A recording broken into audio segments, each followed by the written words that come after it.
ఓం సహనావవతు సహనౌ భునక్తు సహ వీర్యం కరవావహై తేజస్వినావధీతమస్తు మా విద్విషావహై. ఓం శాంతి శాంతి శాంతి. ఓం గురుర్బ్రహ్మా గురుర్విష్ణుః గురుర్దేవో మహేశ్వరః గురురేవ పరం బ్రహ్మ తస్మై శ్రీ గురవే నమః. ఓం ప్రపన్న పారిజాతాయ స్తోత్రవేత్రైకపాణయే జ్ఞానముద్రాయ కృష్ణాయ గీతామృతదుహే నమః. ఓం సచ్చిదానందరూపాయ విశ్వోత్పత్యాదిహేతవే తాపత్రయ వినాశాయ శ్రీకృష్ణాయ వయం నమః.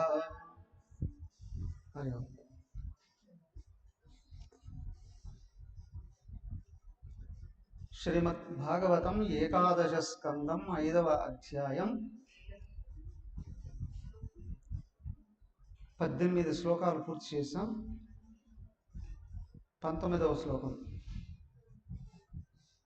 చదవండి ఒకసారి. రాజోవాచ కస్మిన్ కాలే స భగవాన్ కిం వన్న కీదృశో నృభిః నామ్నా వాకేన విధినా పూజ్యతే తదిహోచ్యతాం. ఖరభాజనమువాచ కృతం త్రేతా ద్వాపరం చ కలిత్యేష కేశవ నానావర్ణాభిధాకారో నానైవ విధినిజ్యతే.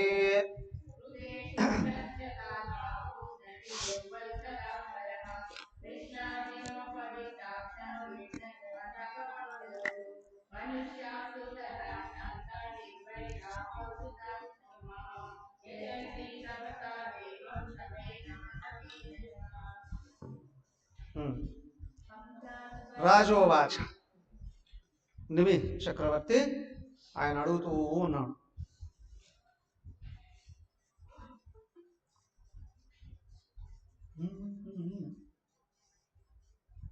అయ్యా ఓ మహర్షులారా, భగవంతుడు ఉన్నాడే ఆయన కస్మిన్ కాలే కిం వర్ణః కీదృశః, ఏ ఏ కాలాలలో ఏ ఏ వర్ణాలలో ఏ ఏ రూపాలు దాల్చి ఏ ఏ పేర్లతో పిలువబడతాడో పూజించబడతాడో దయచేసి నాకు చక్కగా వివరించయ్యా. భగవంతుడు ఏ కాలంలో ఏ వర్ణంలో ఏ పేర్లతో ఉద్భవించి పూజించబడతాడు అంటే ఒక విధంగా ఏంటంటే ఆయన అవతారాలన్నిటి గురించి చెప్పండి. ఇంకో ప్రశ్న, ఇంతకుముందు చెప్పేశాడు కదండి, ఇంకా కొనసాగుతున్నది కదా. వెంటనే లాస్ట్ ఆయన 9వ ఋషి ఖరభాజనుడు ఆయన చెప్తున్నాడు. కృతం త్రేత ద్వాపరంచ కలి ఇత్యేషు కేశవ నానావర్ణాభిధాకారు నానైవ విధినిచ్యతే. అయ్యా కృత త్రేత ద్వాపర కలియుగాలలో నారాయణ భగవానుడు అనేక వర్ణాలలో రంగులు కూడా, వర్ణము అంటే స్థూలంగా రంగు, వర్ణము అంటే చాతుర్వర్ణాలు, బ్రాహ్మణ క్షత్రియ వైశ్య శూద్ర వర్ణాలలో అనేక రకాలుగా జన్మలెత్తాడండి. 4 వర్ణాలలోనే జన్మించారు.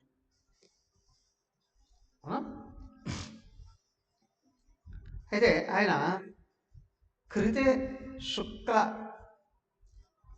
కృతయుగంలో తెల్లగా పుట్టాడట. చతుర్బాహు 4 చేతులతో, జటిల జడలతో, వల్కలాంబర నారవస్త్రాలతో, కృష్ణాజిన జింక చర్మం పట్టుకొని, ఉపవీతాక్ష చక్కగా ఉపనయనం చేయించుకొని, బిభ్ర దండకమండలు దండకమండలాలతో కూడా చక్కగా విరాజిల్లేవాడండి. మనుష్యాస్తు తదా శాంత నిర్వైరీ సుదాసన యజంతి తపసా దేవం శమేన చాతమేన చా. అయ్యా, ఆ యుగంలో కృతయుగంలో ఆయన ఆ విధంగా పుట్టి తెల్లగా పుట్టాడు అంటూనే, ఏమండి తెల్లగా అంటే పైన రంగైనా లోపల రంగా? పైన తెల్లగా ఉన్న వాళ్ళందరూ లోపల ప్రశాంతంగా ఉంటారా?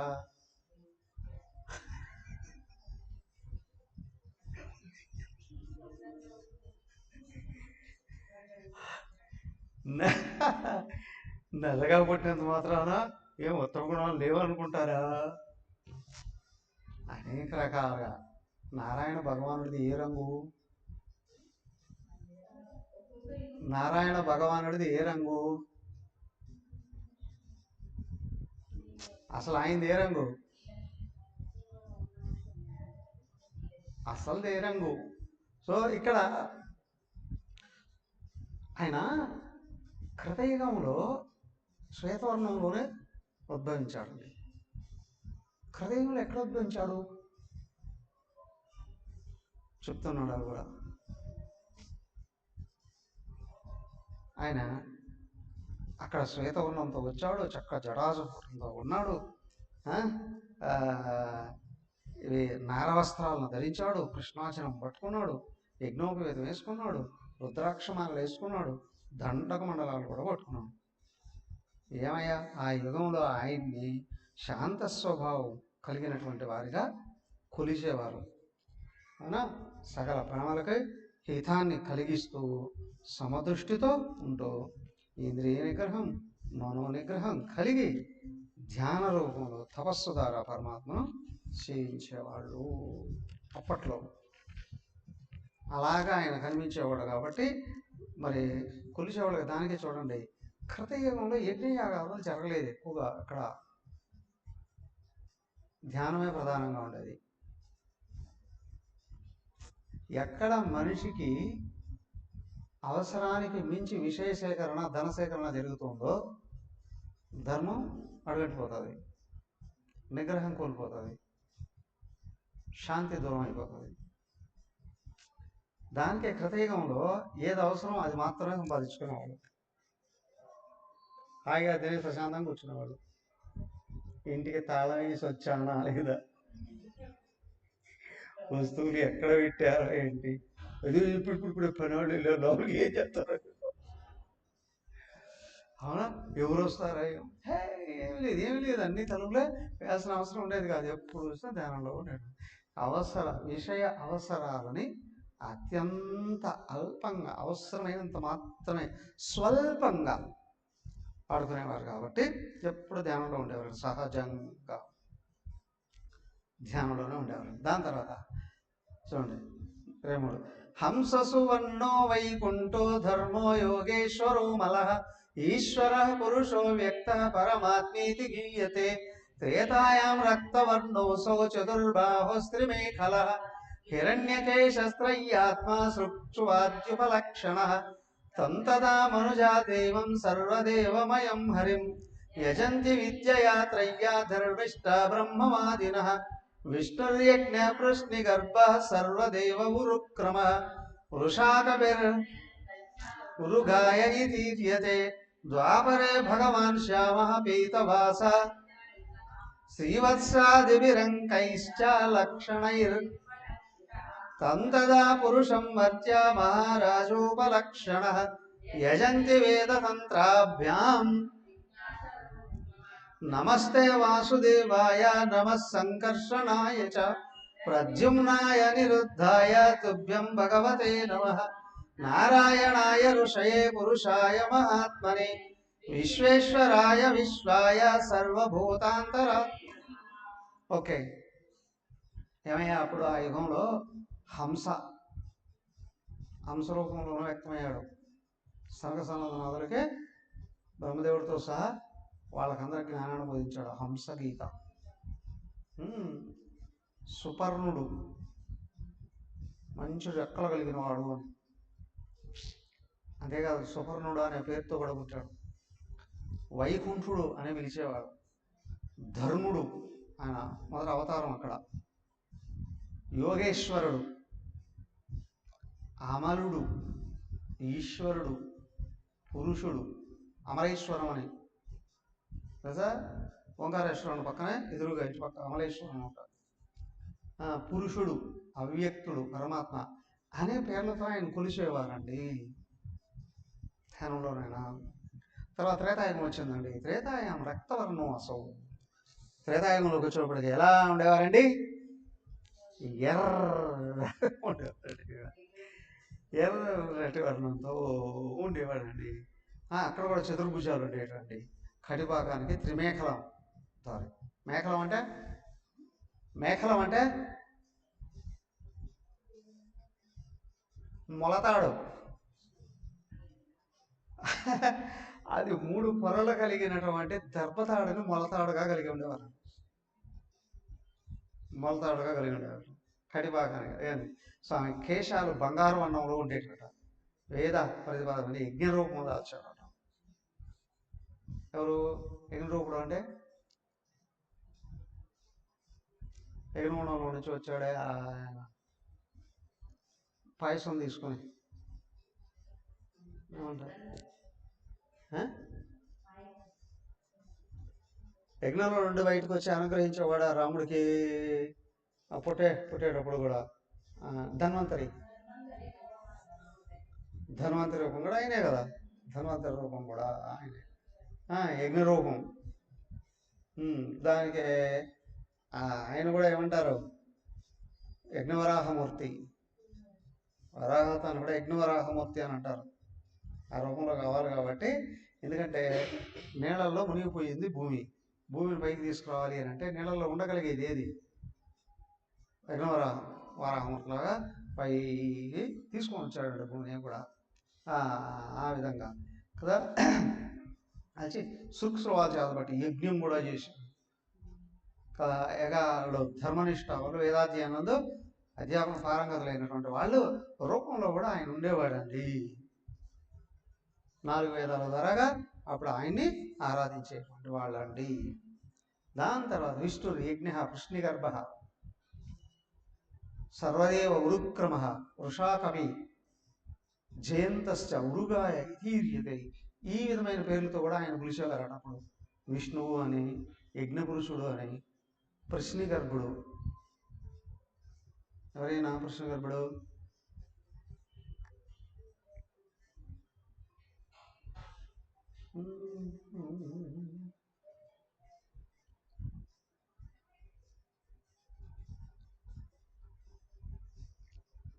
ఏ రూపం?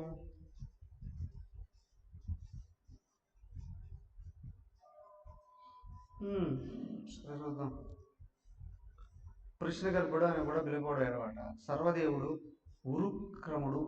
ఈయనెవరు? ఉరుక్రముడు ఎవరు?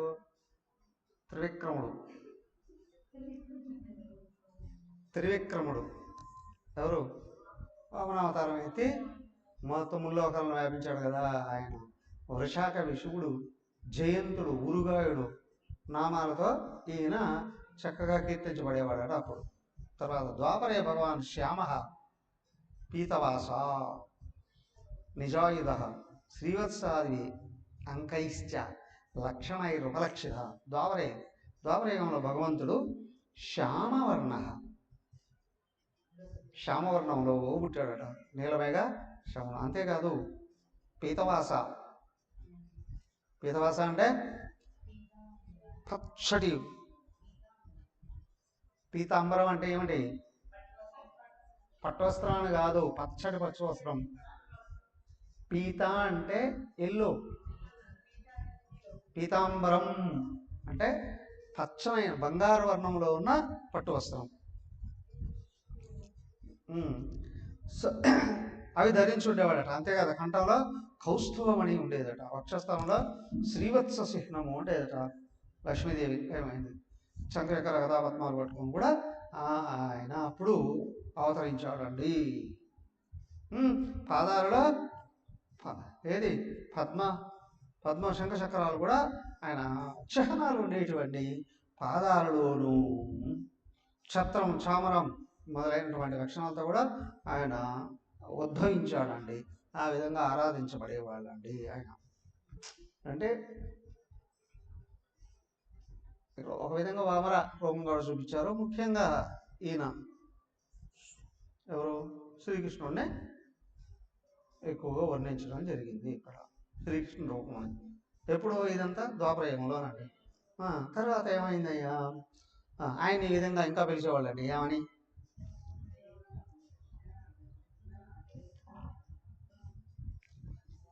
నమస్తే వాసుదేవాయ, నమః సంకర్షణాయ. ఎవరైనా బలరాముడు. ఎందుకన్నారు బలరాముడు సంకర్షణుడు అని? ఒక గర్భం నుండి లాగి ఇంకో గర్భంలో వేశారు. సంకర్షణ ప్రద్యుమ్న కృష్ణుడు కొడుకు, అనిరుద్ధ మనమడు. తుభ్యం భగవతే నమః ఆ విధంగా కొలిచేవారు. నారాయణాయ ఋషయే అని మహామంత్రాలు. నారాయణాయ ఋషయే పురుషాయ మహాత్మనే విశ్వేశ్వరాయ విశ్వాయ సర్వభూతాత్మనే ఇలాగా కూడా పిలిచేవారండి. నారాయణుడు ఋషి, మహాపురుషుడు, మహాత్ముడు, విశ్వేశ్వరుడు, విశ్వస్వరూపుడు, సర్వభూత అంతరాత్ముడు అని కూడా పిలిచేవారు. ఇక్కడ ద్వాపరయుగంలో.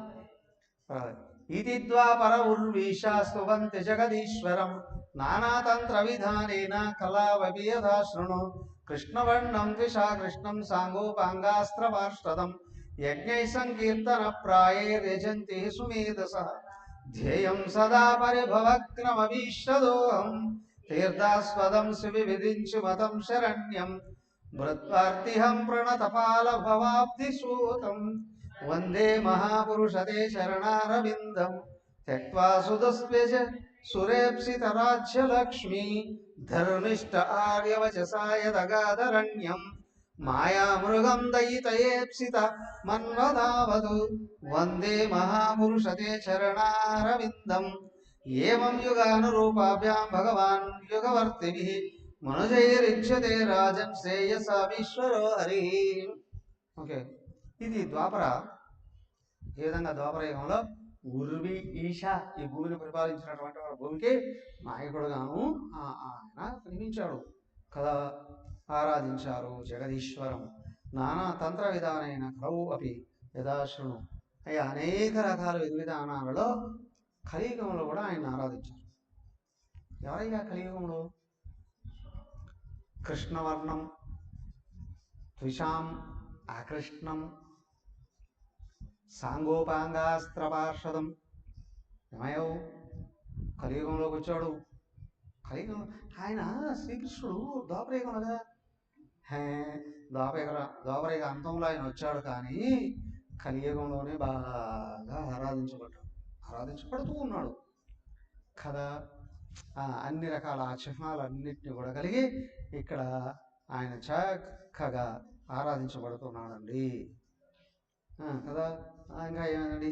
ధ్యేయం సదా పరిభవగ్నం అభీష్టదోహం తీర్థాస్పదం శివ విధించి సుతం నూతం శరణ్యం. అయ్యా, యోగులైనటువంటి వాళ్ళ యొక్క లక్ష్యముగా ఈయన ఆరాధించబడ్డాడు కదా. సకల నదీ తీర్థాల ద్వారాగాను ఆయన ఆరాధించబడ్డాడు. అంతేనా? ఇంకా ఏంటి? శివుడు కూడా వచ్చాడు కదా, భగవంతుడే కదా. శివుడు చేత ఆయన ఆరాధించబడ్డాడు విష్ణువు. శివుడు విష్ణువు చేత కూడా ఆరాధించబడ్డాడు కదా. అయినప్పటికీ ఇదిగో సకల దేవుడు బ్రహ్మ ఆయన శివుడు వాళ్ళ చేత ఆరాధించబడ్డాడు, సర్వ భక్తుల చేత ఆరాధించబడ్డాడు. ఆయన్ని ఆశ్రయించిన వాళ్ళందరినీ సంసారం నుండి తరింపజేశారు. ఆయన ఆశ్రయించిన వాళ్ళందరినీ సంసారం నుండి తరింపజేశారు. ఎవరు? మీరు రమణులు చెప్పిన కథలు చదివారా? రమణ మహర్షుల వారు చెప్పారు. దాంట్లో వస్తుంది అదేంటి అంటే చాలా కథలు చెప్పాడు ఆయన. దాంట్లో శివుడు ఒకసారి అద్దానికి ఎదురుగా నిలబడుకుంటాడట.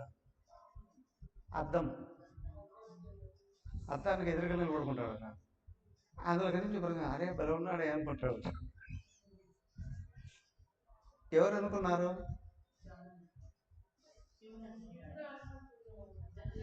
ఎవరిని చూసి? వెంటనే వాడు అద్దంలోంచి బయటకు వచ్చేసాడు. ఎప్పుడైతే అద్దంలో ఉన్న ప్రతిబింబాన్ని చూసి భలే ఉన్నాడు అనుకున్నాడో బయటకు వచ్చేసాడు. ఆయన భూలోకంలోకి వచ్చాడు. సుందరేశ్వరుడు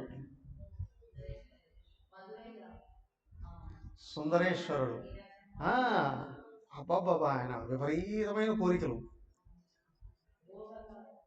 అక్కడ అడిగి వచ్చాడు ఆయన అక్కడ అని. ఆయనలోనూ ఒక అంశం ఆ విధంగా బయటకు వచ్చేసిందండి అని. చాలా అద్భుతంగా ఉంటాయి ఆయన కథలన్నీ. తర్వాత జ్ఞాన సంబంధాలుగా ఈయన వచ్చాడు. ఎవరు? సుబ్రహ్మణ్యం స్వామి. జ్ఞాన సంబంధారని.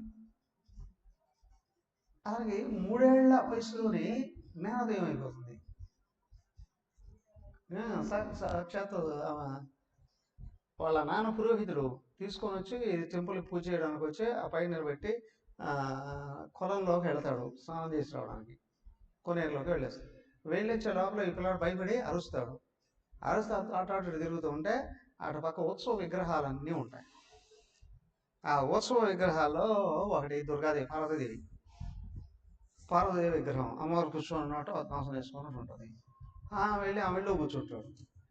ఒళ్ళో కూర్చొని ఈ పిల్లాడు ఏం చేస్తాడు? ఆకలి అయ్యిందే ఏమో పాలు తాగాలి ట్రై చేస్తాడు. పాలు వచ్చేస్తాడు. ఆ విగ్రహం ఉండే పాలు తాగేస్తాడు. పాలు తాగేస్తాడు. ఎవరు? ఉంటాయి కదా ఇంటర్నల్ అసంబంధాలంతా ఆయనేగా. కాబట్టి ఇక్కడ పాలు తాగేటప్పటికి వాళ్ళ నీ లోపల బయటకు వచ్చాడు. పాలంతా కారుతూ ఉంటాయి. నీకు పాలు ఎక్కడి నుంచి వచ్చాయిరా అని చూస్తే అమ్మ ఇచ్చింది అంటాడు. నేను వెళ్ళి చెప్పమ్మా నువ్వే కదా ఇచ్చావు. ఈ పిల్లాడు కనిపిస్తూ ఉంటుంది, ఆయన కనిపించవు. ఆ తర్వాత వాళ్ళ నానే ఆ కొడుక్కి పరమ సేవకుడుగా మారుతాడు. ఆయన మొత్తం తమిళనాడు అటువైపు కేరళలో కొన్ని ప్రదేశాలంతా దేశాటన చేస్తారు. అప్పట్లో అటువైపు అంతా వీళ్ళు ఈ మధ్య కాలంలోనే ఇది వచ్చింది. జైనులు వీర విహారం చేస్తూ హిందూ మతాన్ని సర్వనాశం చేస్తుంటారు. వరుస పెట్టి ఆ పిల్లాడు 11 ఏళ్ళు బతికాడు. 11 ఏళ్ళ వయసు పట్టలేదు. ఆ 11 దిగ్విజయ యాత్ర చేస్తాడు.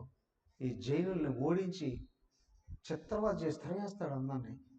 అతను 16 సంవత్సరంలో పెళ్లి చేస్తారు. పెళ్లి వద్దంటాడు కానీ వీళ్ళు బలవంతంగా చేసేస్తే ఆ భార్యను తీసుకొని అట్లాగా ఆయన ఏదో ఒక ప్రార్థన చేసుకొని శివుడు తేజోలింగంగా ప్రదర్శిస్తాడు. అక్కడ తేజోలింగం లాగా ఆయన లోపలికి వెళ్ళిపోతాడు.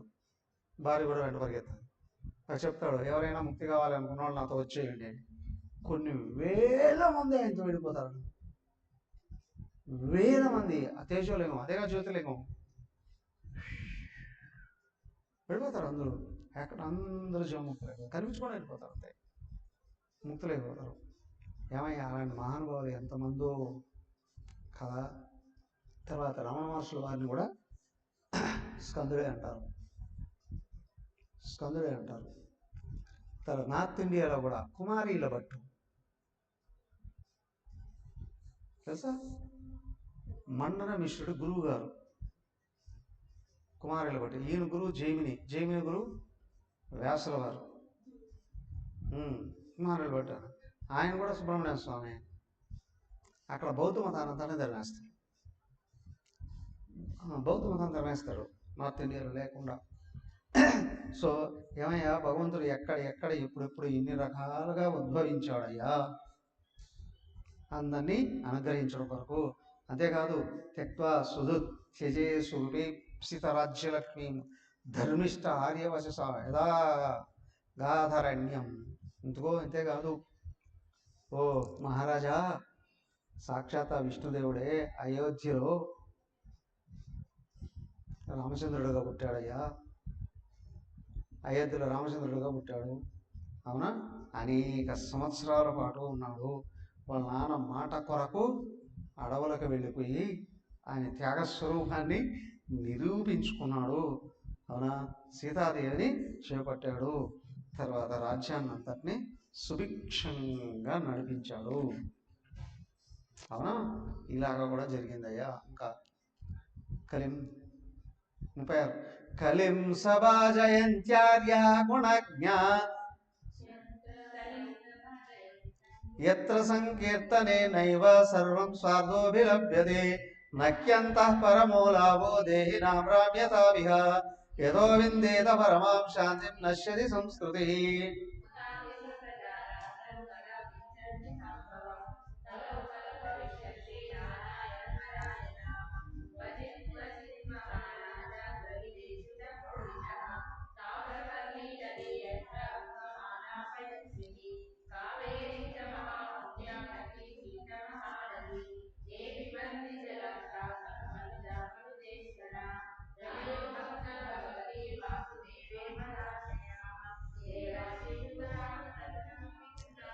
నకింకరో నాయం రుణీచ రాజన్ సర్వాత్మనాయ శరణం శరణ్యం గతో ముకుందం పరిహృత్య కర్తం స్వపాదమూలం భజతః ప్రియస్య త్యక్వాన్యభావస్య హరే పరేష వికర్మయచ్చోత్పదితం కథంచిత్ ధునోతి సర్వం హృది సన్నివిష్టః.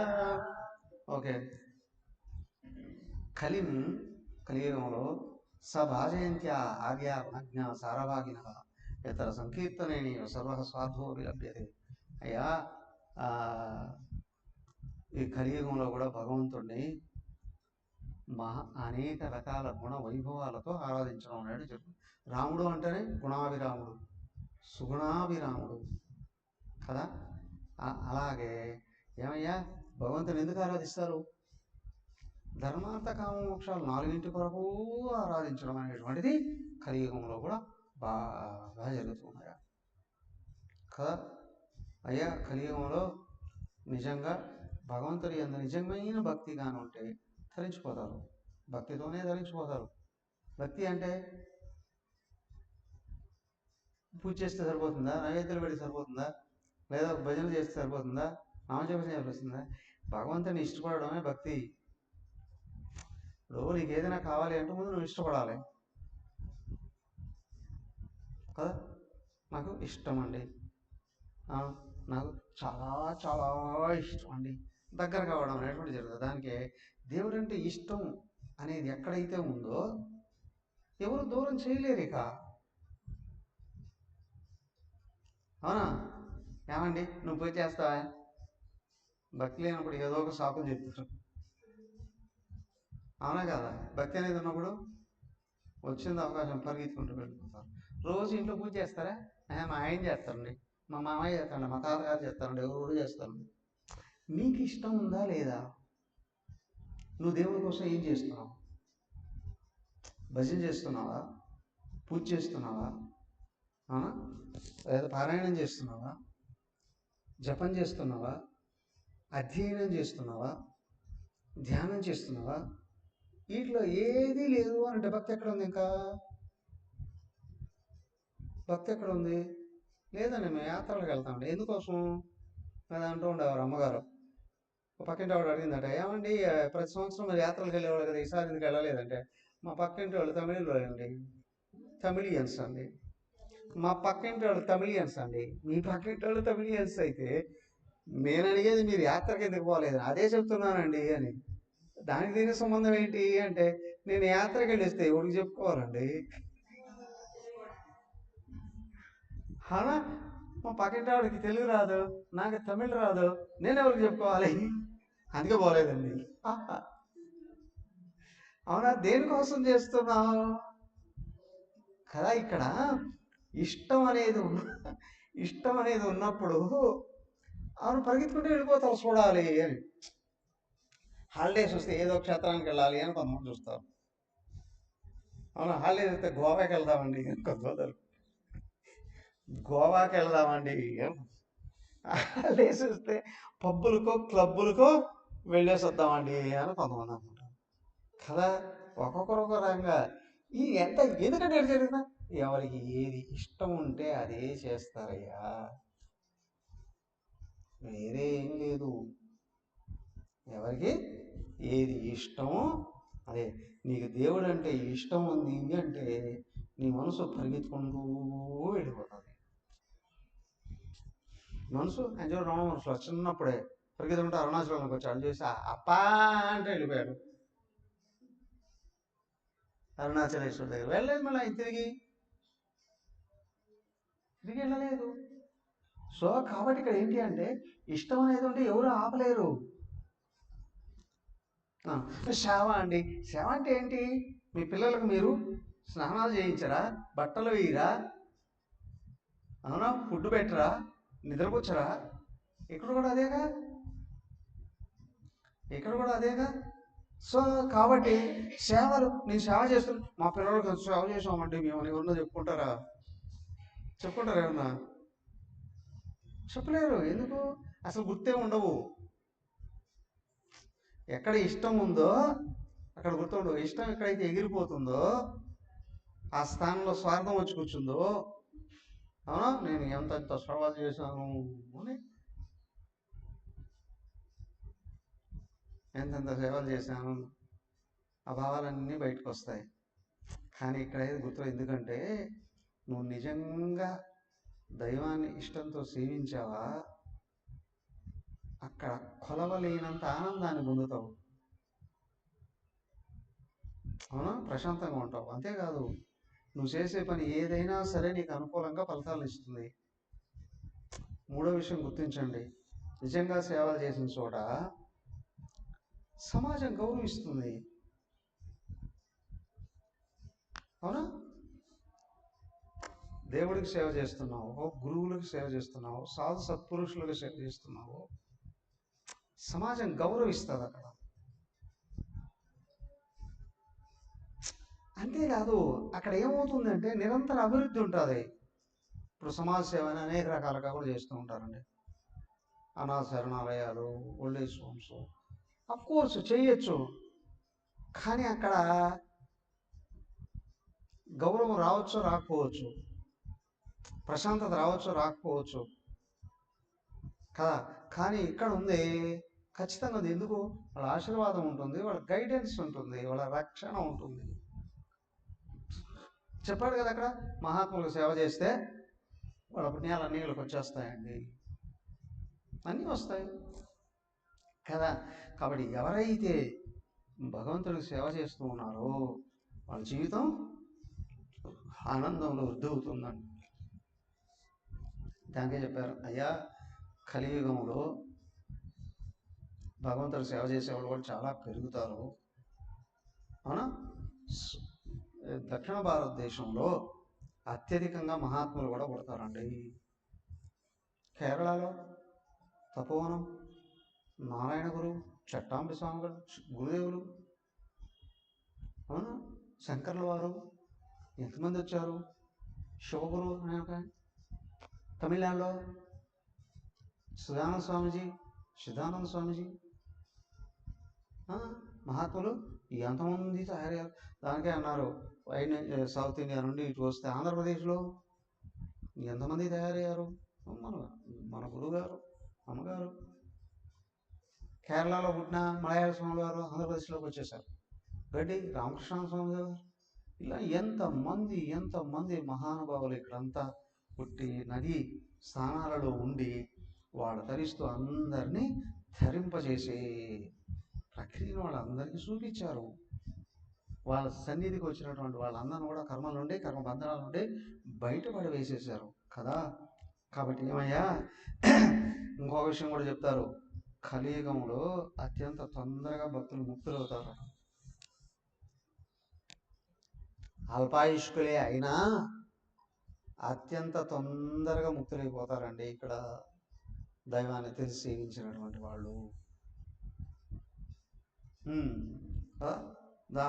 ఆయన చెప్పుకుంటూ మధ్యలో నారదుల వారు వచ్చారు. నారదవు వాచ ధర్మాన్ భాగవతా నిత్యం శ్రుత్వాధమిథిలీశ్వర జాయంతే యాన్మునేన్ ప్రియత తతోంతర్దదిరే నిద్దా సర్వలోకస్య పశ్యత రాజా ధర్మానుస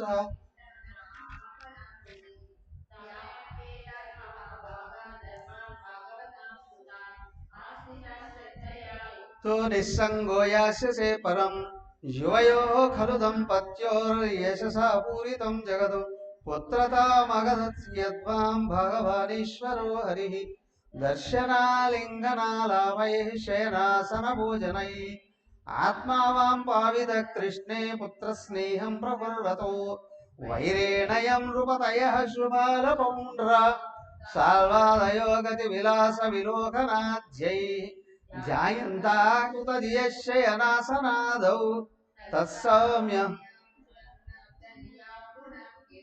మాపత్య బుద్ధిముకృతా కృష్ణే సర్వాత్మనీశ్వరే మాయయా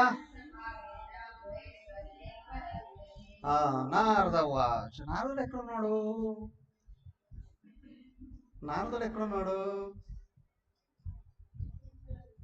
యాక్చువల్గా నారదుల వారు చెప్తున్నారు వసుదేవుడికి తరించే విధానాన్ని బోధించండి అయ్యా అని. అంటే ఆయన అయ్యా ఒకనొక సమయంలో నిమి మహారాజు వాళ్ళ ఊరికి వచ్చినటువంటి ఋషభదేవుని యొక్క పుత్రులని కలిసి ఈ విధంగా తరించడం కొరకు మార్గం ఏంటి అని ఆయన అంటే 9 మంది ఋషులు 9 రకాలుగా ఆయనకు బోధనలు చేశారయ్యా కదా. అక్కడ జరిగిందండి ఇది. ఓకే. అప్పుడు మిథిలాధిపతి మహారాజు ఉన్నాడే నిమి మహారాజు, ఆయన ఇవన్నీ విన్నటువంటి వాడు చాలా ఆనందంతో ఆయన దగ్గర యజ్ఞంలో పాల్గొన్నటువంటి వాళ్ళు ఉన్నారు. ఋత్వికులు పురోహితులు గురువులు అందరితో కలిసి ఈయన ఋషభదేవుడి యొక్క కుమారులకి విధి విధానంతో చక్కగా పూజ నిర్వహించాం, గురు పూజ నిర్వహించాం. వాళ్ళు పూజించబడి ఆశీర్వదించి అక్కడి నుంచి మాయమైపోయి ఎవరు మహర్షులు శిష్యులైన వాళ్ళు ఉన్నారు. భరతుడి యొక్క తమ్ముళ్ళు మహాత్ములు వాళ్ళు అక్కడి నుంచి అందరితోనూ అయిపోయారు, కనిపించి వెళ్ళిపోయారు. ఏమయ్యా ఆ తర్వాత ఏమైంది? నారదులు వారు చెప్తున్నారు, అయ్యా సాక్షాత్తు నారాయణ భగవానుడే వాసుదేవుడుగా నీ కుమారుడుగా జన్మించాడు కదా, నీకు ఇంకేం తక్కువయ్యా? ఆయన లోకానంతటినీ తరింపజేసేటువంటి వాడు, నిన్ను తరింపజేయడా? నీకు పుట్టడము అని అంటే నువ్వు తరించినట్లే. అవునా? భగవంతుడే కన్నాడు అని అంటే ఏమని కదా, ఏదో ప్రారంధం ఉంది, ఇన్ని రోజులు కరిగిపోయింది, అది ఇప్పుడు అయిపోయింది. ఏమయ్యా ఆయన యొక్క రూపాన్ని నీ హృదయంలో పెట్టుకోవయ్యా, ఆల్రెడీ చేయాల్సిన అన్నీ చేసేస్తున్నావు కదా. పిల్లల్లాగా దగ్గరకు చేర్చుకున్నారు, వాళ్ళతో చక్కగా ప్రేమగా మాట్లాడుతున్నారు, వాళ్ళని నిద్రపుస్తున్నారు, భోజనం పెడుతున్నారు, అన్ని రకాల సేవలు చేస్తున్నారు. వాళ్ళ రూపాన్ని హృదయంలో పెట్టుకోవయ్యా చాలు. ఇంతకంటే ఏం కావాలి? రూపం నిలబడలేదు, పాదుకల్ని హృదయంలో పెట్టుకున్నా. గురుచరణాంబుజ నిర్భర భక్త సంసారాత్ అచిరాద్భవ ముక్త అన్నా. గురువు యొక్క పాదపద్మాలని హృదయంలో తలుసుకున్నా కూడా నువ్వు సంసారం నుంచి బయటపడిపోయి ఆత్మతత్వాన్ని అందుకుంటున్నావు అంటే సాక్షాత్ భగవంతుడే నీ కొడుకుగా పుడితే ఆయన దృష్టిలో పెట్టుకుంటే చాలు. ఇంతెందుకయ్యా ఆయనతో వైరం పెట్టుకున్నటువంటి వాళ్ళ కూడా ముక్తి పొందారు. ఎవరు వాళ్ళు?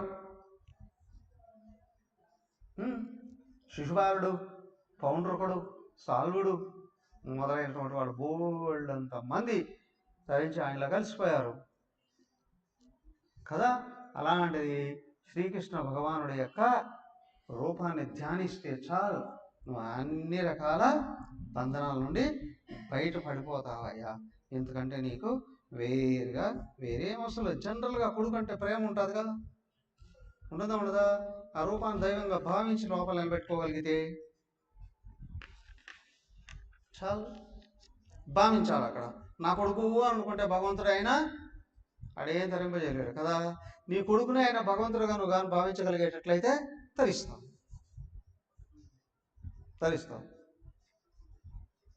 ఒక ఆమె ఒక పెద్ద ముస్లాం 60 ఏళ్ళ పైన ఉంటాయి, మనవాడిని సంకలో వేసుకొని ఒక మహాత్ముడి దగ్గరికి వెళ్ళి చెప్పింది, ఏమని, నాకేదో ఉపదేశం ఇవ్వయ్యా, నీకెందుకు ఇప్పుడు ఏంటి అని చెప్పింది. నాకు కొడుకు కోడలు యాక్సిడెంట్లో చనిపోయే చిన్న అవునా శిశువు నాకు వదిలేసి వెళ్ళిపోయారయ్యా, ఈ పిల్లాన్ని చూసుకుంది. సరే ఆయన అన్నాడు, కృష్ణ మంత్రం ఏదో చెప్పు, అయిపోయింది. కృష్ణుడిని మనసులో భావించుకుంటూ నువ్వు జపం చేసుకో అన్నాడు. మరి సంవత్సరమో తర్వాత ఏదో కొద్ది రోజులకి మళ్ళీ ఆయన వచ్చాడు. వస్తే వెళ్ళి బోర్మ ఏడ్చేసింది. ఏమని అంటే, అయ్యా నువ్వేమో మంత్రం ఇచ్చావు, ఆ దేవుణ్ణి ధ్యానించుకోమన్నావు, నా మనసు 24 గంటలు కళ్ళు మూసినా కళ్ళు తెరిచినా వీడేమవుతాడో అని నా మనవడే కనిపిస్తూ ఉన్నాడయ్యా, నేను దేవుణ్ణి ఎట్లాగ మనసులో పెట్టుకుని ఆయన ఎట్లా అది ఆయన చూశాడు. సరే నీ మనవాడిని దేవుడు అని భావించుకో, నేను ఇచ్చిన మంత్రాన్ని జపించుకో, నీ మనవాడు కనిపిస్తున్నాడు కదా, కళ్ళు తెరిచిన కళ్ళు మూసిన ఒక ఆయన భగవంతుడు అనుకో. కూడా చాలా ఈజీ అని అనిపించింది. అవునా, తలిచిపోయింది దాంతోనే. అది ఎట్లా అండి? సరే మనవాడు దేవుడు కాదా? దేవుడు కానివాడు ఎవరన్నా ఉన్నాడు ఇక్కడ? కానివాడు ఎవరన్నా ఉన్నారా? లేదు, అందరూ ఆయనే కదా. అందరూ ఆయనే అయి ఉన్నప్పుడు కానివాడు ఎవడండి కదా. నీ భావమే ముఖ్యం. నువ్వు దైవ భావం పెట్టావంటే మనసు కరిగిపోతుంది. ఆ మనసు కరిగిపోతే ఏమవుతుందండి? వెనకలున్నది భగవంతుడే, వెనకలున్నది భగవంతుడే. దీపం పెట్టామండి ఆరిపోతుందేమోనని క్రీస్తు దీపం ఏదో చిమిని పెట్టారు, తెల్లారేటప్పటికి ఏమవుతుంది?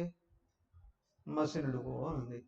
అది తీసాం, మొత్తం కడిగేసాం, ఏమైంది? ఇప్పుడు ఏది అసలుదో అట్టే ఉంది, మిగతాది బయట నుంచి వచ్చింది బయటే వెళ్ళి కదా. అలాగే ఇక్కడ దేహం చక్కగా కనిపిస్తూ ఉంది. ఇప్పుడు అలాగే లోపల జ్యోతి స్వరూపంగా ఆయన అందరిలో ఉన్నాడు. నీ మనసుకు పట్టిన మురికి ఏదైతే ఉందో, అవునా, మసి ఏదైతే ఉందో, మొదట నిన్ను మర్చిపోయేటట్టు చేశాడు, ఆ తర్వాత ఇతరులను కూడా మర్చిపోయేటట్టు చేశాడు. ఇప్పుడు మొట్టమొదట నీకు ఇష్టమైన వాళ్ళలో గుర్తు చేసుకో, నీ మనసు కరుగుతుంది, నిలబడుతుంది అని అంటే తర్వాత నీకు కూడా నీ స్వరూపం కూడా నీకు అర్థమైపోతుంది. ఏమని? అందరిలో ఉన్నవాడు ఒక్కడేనయ్యా. ఓకే, దెన్ భూభారాసురరాజ్యన్యా హంతవే గుప్తయే సతాం అవతీర్ణస్య నిర్వృత్య యశో లోకో వితన్యతే. శ్రీశుక ఉవాచ ఏతత్ శ్రుత్వా మహాభాగో వసుదేవో అతి విస్మితః దేవకీ చ మహాభాగా జహతుర్మోహమాత్మనః ఇతిహాసమిమం పుణ్యం ధారయేద్యః సమాహితః సవిధూయేహస్య మలం బ్రహ్మభూయాయ కల్పతే. ఇది శ్రీమద్భాగవతే మహాపురాణే పరమహంస్యాం సంహితాయాం ఏకాదశ స్కందే పంచమోऽధ్యాయः అథ షష్ఠోऽధ్యాయः. శ్రీశుక ఉవాచ అద బ్రహ్మాత్మజైర్దేవైః ప్రజేశైరామృతోऽభ్యగాత్ భవశ్చ భూతభవ్యేషు యయౌ భూతగణైర్వృతః. ఓకే, ఏమయ్యా ఆ విధంగా ఏమైంది? ఆయన బోధించాల్సిందంతా బోధించాడు, అవునా. తర్వాత కూడా కృష్ణుడు ఏం చేశాడు? భూభార అసుర రాజన్య హంతవే ఉత్తయస్థాం. శ్రీకృష్ణ ప్రభు ఏం చేశాడు? ఆయన ఎందుకు వచ్చాడు కదా? సత్పురుషులను రక్షించడానికి, దుష్టులను శిక్షించడానికి, ధర్మాన్ని నిలబెట్టడానికి వచ్చాడు. అదంతా చేసి చూపించాడు ఆయన. అలాగా తిరగడంలో అనేక మందిని దుర్మార్గమే కాదు, ఆశ్రయించిన వాళ్ళందరినీ తరింపజేశాడు. ఆయన చెప్పేశాడు కదా, శ్రీ శుభభాష. అప్పుడు శుకుడు చెప్తున్నాడు. మళ్ళీ ఇక్కడి నుంచి డ్రామాలో అక్కడేమో ఆ మునీశ్వరులు నిమి మహర్షికి చెప్తున్నారు. ఆ తర్వాత కొంచెం ఇట్లా బయటకు వచ్చేటప్పటికి నారదుల వారు వసుదేవ దేవకేయులకి చెప్తున్నారు. ఆ తర్వాత ఇంకా లోపల కూడా అసలు ఎక్కడ ఇది పరీక్ష మహారాజుకి శుకుడు చెప్తూ ఉన్నాడు. పరీక్ష మహారాజుకి చెప్తున్నాడు. ఏతత్ శ్రుత్వా మహాబాహు వసుదేవు అతిస్మిర. అయ్యా, ఈ విధంగా నారదుల వారి చేత బోధ విన్నటువంటి వసుదేవుడు ఉన్నాడే, ఆనందానికి లోనయ్యాడు. దేవకీచ మహాభాగ జహతుర్మోహమాత్మ. వాళ్లకు కలిగినటువంటి మోహం, అజ్ఞానం ఏదైతే ఉందో, వాళ్ళ అబ్బాయి మీద మా కొడుకు అని అనుకుంటున్నారు. మోహం వెళ్ళిపోయింది, భగవంతుడుగా కనిపించాడు. ఇమం ఇతిహాసం పుణ్యం ధారయేత్ యహ సమాహిత. అయ్యా, సమాజంలో జనాలందరూ కూడి ఉన్నటువంటి చోట ఎవరైతే ఇతిహాసాన్ని వినిపిస్తూ ఉన్నారో సహా విధూయ ఇహ శమలం. అయ్యా, వాళ్ళ అన్ని రకాలైనటువంటి ప్రశాంతతను చెదరగొట్టేటువంటి మలినాన్ని దూరం చేసేసుకోగలరు. లోపలేరిన అజ్ఞానం దాన్ని పుట్టిన కామక్రోధాలని వీళ్ళు జయించేస్తారు. బ్రహ్మపోయినాక కలపతే బ్రహ్మస్వరూపుడుగా మారిపోవడానికి రెడీగా ఉంటారు. ఇది శ్రీమద్ భాగవతే మహాపురాణే పారమహంస్యాం సంహితాయాం ఏకాదశ స్కందే పంచమోధ్యాయ. ఈ విధంగా మహాభాగవతంలో ఏకాదశ స్కందంలో 5వ అధ్యాయం సంపూర్ణం. తర్వాత బ్రహ్మాది దేవతలు